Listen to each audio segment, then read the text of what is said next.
If someone's not ready to buy yet, they should still be better off for having talked to you.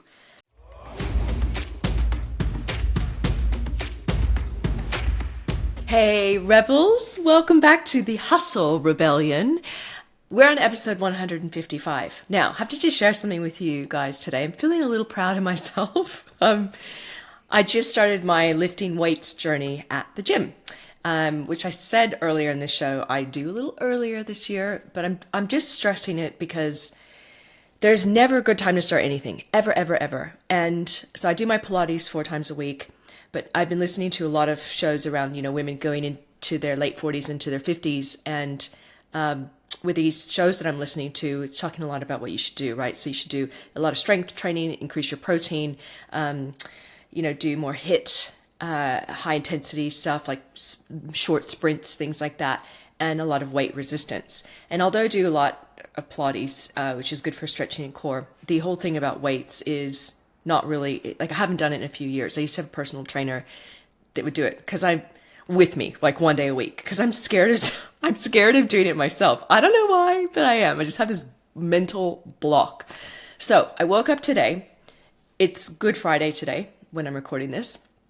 I don't know if you can see there's little Easter bunnies behind me. Anyway, I woke up today. I was like, okay, I'm going to Pilates and I'm going to walk upstairs in Virgin Active. I'm walking upstairs to the place I used to go with my PT. And I did. And it was slammed because it's a public holiday, so there's so many people. But I just committed to do a few exercises. So I did my legs and then I ran on the treadmill to just get comfortable with that. And I was like, okay, there you go. I'm only sharing this story before I get into the meat of this podcast with you guys because I just wanted to share my journey with you. Like I just had to do that one step to go, Heather, it's not that scary. It's okay. You got this. And then I'll keep doing it. It's now going to be part of my routine because I've done it. Now it's not scary. So for anyone that needed to hear that today, just something that maybe you're like, oh, I'll do that tomorrow. I'll put that off. I'll do that tomorrow. Just do it. I'll just do two exercises today. Just do it. Even just walk into the room. Research the thing, right? All of us need a little extra push. So enough about me. Today, we're going to dive into something a lot of business owners are quietly or maybe loudly feeling globally with all the weird and wacky things that are happening around the world right now. And that is slower business to business or B2B spending. Is that what your business does? Do you have a B2B? Because I know a lot of my listeners do, and some of you are B2C, but a lot of you are in the sort of I sell stuff to other businesses. So if that's you, I'm wondering if you're feeling the pinch as well. I was talking to a friend of mine. So she owns a large digital marketing agency, way bigger than mine. I just don't want to grow that big. That's not my outcome. But I'm so amazed with what she's built. She has like an advisory board as well with her. Like they're huge. They're really growing. And she's getting these huge contracts and, having to pitch for huge jobs. And so I was talking to her the other day and she's like, saying, it's like a really crazy time right now. I'm really feeling it with all my clients. Like it's taking a lot longer to win a contract or a job. Like the sales process has grown by 3 months out to like 6 months or more. People are scaling back. People are asking or negotiating or saying, do I really need that piece? She said one client shopped around to like 10 agencies and just said, no, I'm sorry, I actually can't do it. I don't have the budget. And then I went to my nail technician the other day. And, I do my little things that mean a lot to me, and that's one of them. And I went to her and I was talking to her. I'm like, have you been noticing a shift in how people are? And she goes, oh, you mean like the doom and gloom? Yes. So there's that. And then I was talking to a client of mine in the States, and she said, we're not going to sell this thing that we want to sell because of the current energetics or how people are feeling in America right now. So weird shit going down, right? And I'm wondering if you are feeling it. And I mean, I'm feeling it even with some of my clients too. It's kind of unnerving and a little bit freaked out about cash flow. So I thought that this would be a really good time to have this conversation with you guys as well, to see if you are also noticing a bit of a shift. Because I think what's happening is like buying confidence is a bit down, right? Not because people don't want help. It's because we're just collectively being a little bit more cautious. right? I mean, budget approvals are taking longer, sales processes are longer, risk aversion is higher. People are sort of questioning the whole, oh, it's nice to have this, but should I do it? Should I do it?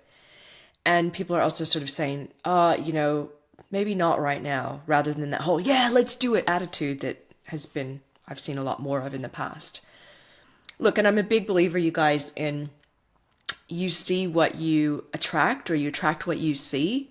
So I'm very aware of not focusing on doom and gloom as well, and really trying to keep that out of my mind. But it's just interesting that I'm hearing it more, and normally I'm really good at pushing that out, but I'm hearing it to a point where I'm like, maybe I should chat about this a little bit. So here's the deal. If you're feeling this at all, people are still spending money. They're maybe just spending a little bit more selectively on what they're choosing. So stay tuned for some ideas of what to do if you're feeling a little kind of, a little uncertain in your business right now, especially in the B2B space. So number one, reframe what you sell. Reframe what you sell. Position your offer as like mission critical, not optional. So big thing in what I do in digital marketing is people are like, oh, let's run ads. But here's the deal. If you don't have a good landing page, if you don't have good content for social media ads, your ads are going to just go nowhere. They're going to tank. So it's actually just as critical to have the content piece as the advertising or the ad piece that you might do online as well. You have to have both in order to make it work. So it's really talking through what you guys offer and your services and explaining like, yeah, you could get this, but it's not going to work without this. Like, it's critical to have it as a package. Highlight return on investment as well, like whether it's time savings or more revenue. Especially with AI right now, people are out there trying to save a lot of time, but they're also scrambling around, not sure if they're actually adding things to their plate that even make sense in the first place. So if you're more in the strategy space, strategy right now is really important with AI and what's happening, because AI is not strategic yet. So you can use your brain and really say, like, come to me to save time, to save money. Also reframing by saying, like, this is not a cost, it's a safeguard for growth. Right now, my space is really interesting when cost of living goes up and there's, sentiments around where money is going and what should I be doing. People oftentimes cut their marketing, right? Which is exactly the way to get your brand and your business out there. So I think consider what you're selling. Is it a safeguard for growth for the company that you're working with? Number two, so number one was reframe what you sell, right? Just think about it a little bit differently. Number two is to make it easier to say yes. So break down your offers or what you're selling in bite-sized points rather than potentially a huge retainer, for example. So I was just talking to a new client of mine, and, he does incredible things in the sustainability space with manufacturing companies, really large companies. So he comes in and works on their sustainability programs. And he said, oh, I always start with this, or at least now, I always start with like a discovery package, a foot in the door, right? Before, he's like, I used to go straight into retainer, but now it's more the foot in the door, the discovery package, because that allows people to try before they buy. They still spend money, but it's not as risky. And that's something that I've found really important in my business as well. So for you guys, that could look like, offering audits, which is definitely, I'm building out a whole audit suite for me for digital marketing in my business. So all these different audits will offer, but offering audits, workshops, where people can come and experience you and your team, paid strategy sessions. So paid strategy, right? Where instead of having like a free discovery process, it's paid. So people are taking baby steps towards next steps with you. Low risk retainers as well. So a big part of what I've changed is we do like what's called a marketing kickstart program, which is a 3-month program rather than just locking in for a long time. And it's strategy, paid strategy, that then we take that strategy and go, okay, cool. Now we know exactly what you need. Here's the map to get there. And let's just really focus in on those core outcomes in the next 3 months and just focus on those and nothing else. Now, is that going to be long-term sustainable for a business? No, not at all. But it's a good place to start to get an ROI, to see what we can do as a team, my company. And then from there, it rolls into ongoing relationship, more retainer, more projects. So those are just a few things to think about where you can make it easier for people to say yes. So let's move on to number 3, lean into education and value first content. People are so used to getting free content, especially with ChatGPT or Gemini or wherever you go to get your Claude or wherever you go for your AI, right? You just ask and it puts together a travel plan or a fitness plan or whatever. So people are used to getting their free education, right? So lean into that with your business as well. Whether you're doing webinars, because people still want to connect with people, even though there's AI out there, there's nuances in and wisdom and the ability of Q&A and specifics that can happen through human to human conversation. Webinars, guides. Another client of mine right now, we're releasing a suite of 8, I think there's 8 or 6 guides on different pain points for his B2B. Toolkits you could offer, anything that keeps you visible and useful. And essentially what you want to focus on is to be the brand they learn from before they buy. Especially now, if people are a little bit more timid in buying, you have a big opportunity to teach. So consider this. I like this as a little bit of a kind of a quote. If someone's not ready to buy, they should still be better off for having talked to you. I'm going to repeat that. If someone's not ready to buy yet, they should still be better off for having talked to you. Because you know what? They might still say what you do to their friends, colleagues, etc. I have met numerous people over the years, and certainly in my old business called Autopilot Your Business, where I'd had people that go, oh my God, I've listened to your podcast for years and I tell everyone about it, but they've never actually become a client of mine, right? So teaching and offering value, how can you do that? It's important. The next thing is to shorten the path to proof. Shorten the path to proof. Using client case studies, data, before and afters.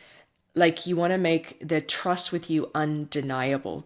So a big part of marketing is obviously get people in and considering doing business with you, right? And seeing case studies or user-generated content. But also equally important is the sales process, where if somebody's putting their hand up and they're like, I'm interested in booking a call, a strategy call or an appointment, in that time zone of, or that window from the time that they put their hand up to the time they show up with you is so important. So you can show them lots of case studies and really cool things that you've done and media and awards and all of that sort of stuff. There's a very important reason why whenever I show up on my speaking gigs or whenever I do webinars, I'm always saying, I'm only one of a few trainers for Meta in Australia. I teach at the University of Sydney's Centre for Continuing Education.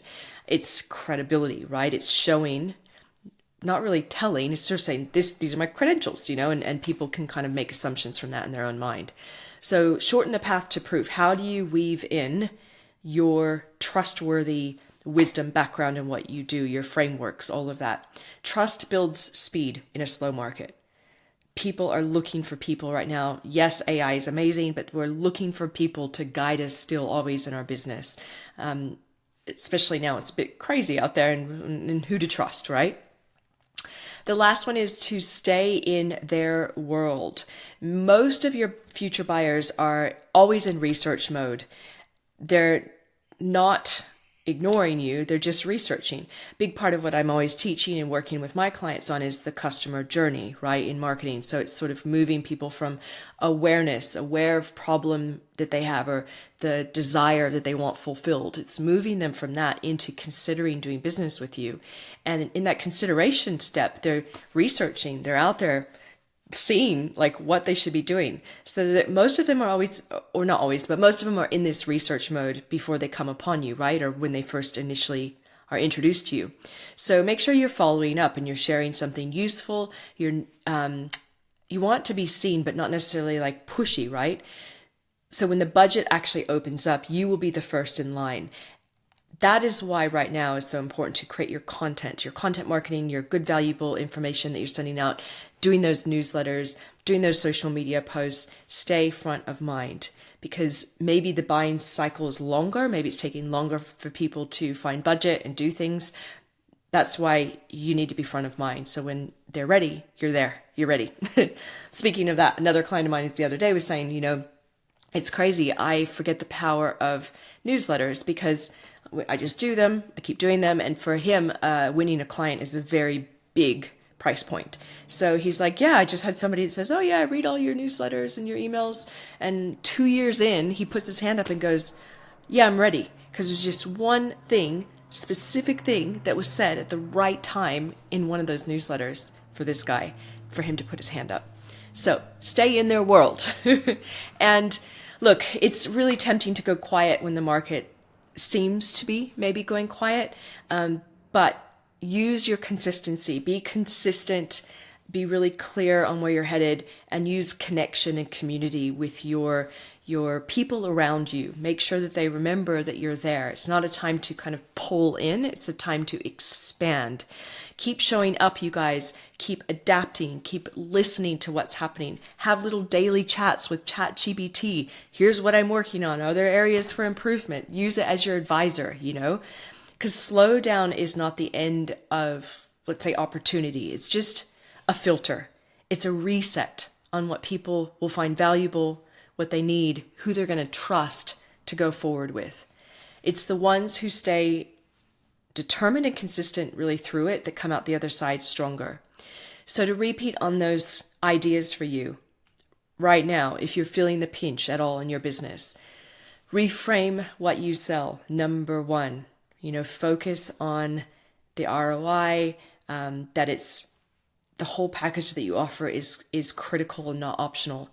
Number two, make it easy for people to say yes, with baby steps first, not maybe taking up the whole package that you offer, but those initial baby steps to enter into your world with little offers, audits, things like that. Number three, lean into education and value first content.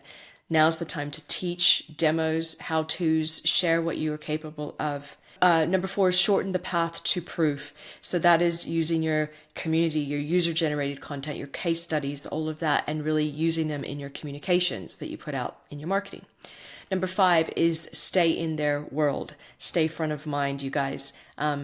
Be consistent with releasing your content. Be consistent and be out there in community with real people. Make sure you're out there and being present in what's going on around you. So hopefully this episode gave you something to think about. There might be something in there for you that you think maybe I should keep doing that or try something new. And for me to keep doing this, which I love to do for you guys, it also helps if you share it too. Just today, I was listening to an amazing podcast and what's called Diary of a CEO, which probably a lot of you guys have heard. And I just shared an episode with a girlfriend of mine who never had heard of it. I'm like, you've got to listen to it. It's so good. So if you find something in this that maybe a friend of yours that has a business might benefit from, I'd be very, very grateful for you to pass this episode on to him or her. And that is it from me for now. Thank you for tuning in. And until next time, have a wonderful week, evening, day, weekend ahead. Talk to you soon. Bye, guys.